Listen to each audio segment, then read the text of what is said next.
Hello বন্ধুরা, সবাইকে আসসালামু আলাইকুম। আশা করি সবাই ভালো আছেন। চলুন আমরা কাঙ্ক্ষিত ভিডিওতে চলে যাই। বন্ধুরা, টাইটেল দেখে বুঝতে পারছেন আজকে আমরা কি নিয়ে ভিডিও করব। ওকে, চলুন। স্ক্রিনের সামনে আপনারা যে প্যাকেটটি দেখতে পাচ্ছেন, আজকে আমরা সেটা আনবক্সিং করতে যাচ্ছি। এটা বয়া M1 মাইক্রোফোন।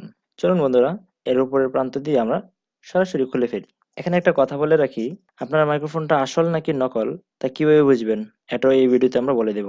বক্সটা এভাবে খোলার পর প্রথমে আমরা এই প্যাকেটটা পাবো। এর ভিতরে কি কি আছে সেটা আমরা একটু পরে বলছি। এটাকে পাশে রাখলাম। আসুন ভিতরে আসল জিনিসটা দেখে আসি। আর হ্যাঁ, এখানে চায়না ও ইংলিশে লিখিত একটা ম্যানুয়াল গাইডলাইন পাবেন। এখানে চাইলে এটা আপনি পড়ে নিতে পারেন। এ হলো আমাদের সেই কাঙ্ক্ষিত জিনিস। প্যাকেটে আর কিছু নাই আপাতত। লেদারের ভিতরে আমাদের মাইক্রোফোনটা রাখা আছে। সেটাও খুলতে থাকি। এখানেও বয়ার লেখা আছে। আর হ্যাঁ, কিভাবে বুঝবেন আপনার মাইক্রোফোনটা আসল না নকল? প্যাকেটটা খুলে দেখবেন যদি আপনার মাইক্রোফোনটা লেদারের এই প্যাকেটে থাকে তবে আপনারটা আসল। নকল হলে এই প্যাকেটটা থাকবে না।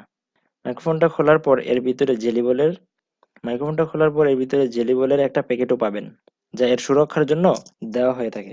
আচ্ছা, এই মাইক্রোফোনের আরেকটা বিশেষ দিক হলো এর কেবলটা অনেক লম্বা। ক্যামেরা দিয়ে অনায়াসে প্রায় ক্যামেরা দিয়ে অনায়াসে প্রাঙ্ক ভিডিও বানাতে ইউজ করা যাবে।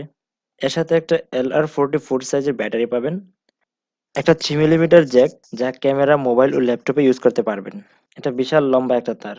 এখানে আমরা নয়েজ রিডিউস করার জন্য প্রথমে রাখা ওই প্যাকেটে চলে যাব।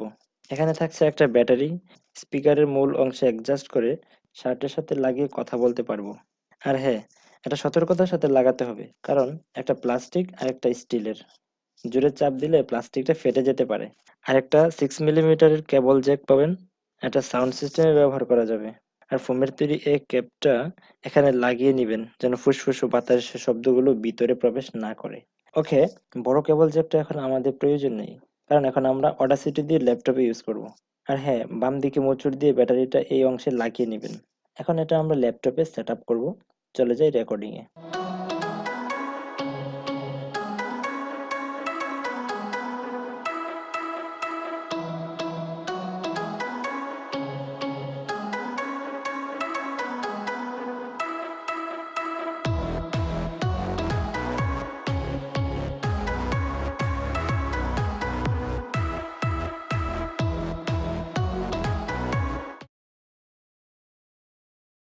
Hello, hello.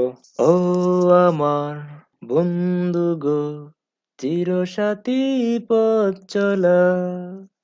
গান কিংবা কথা রেকর্ডিং এর জন্য এই লো বাজেটে এই অসাধারণ মাইক্রোফোনটা নিশ্চয়ই মিস করবেন না জানি। তো আর দেরি কেন ফ্রান্স? তবে একটা সমস্যা কি, এটাতে আপনি খুব বেশি নয়েজ রিডিউস করতে পারবেন না, তবে কিছু নয়েজ চলে আসবে। এজন্য আপনি এমপ্লিফায়ার কিংবা বিভিন্ন সফটওয়্যার ইউজ করতে পারেন। যেমন আমি অডাসিটি ইউজ করি, এখানে আপনি নয়েজ গুলো রিডিউস করতে পারবেন, এমপ্লিফাই করতে পারবেন, মডারেট করতে পারবেন। যারা অডাসিটি সম্পর্কে জানতে চান, নিচে একটা অডাসিটি সম্পর্কিত একটা ভিডিওর লিংক দেওয়া আছে, আপনারা এখান থেকে দেখে আসতে পারেন।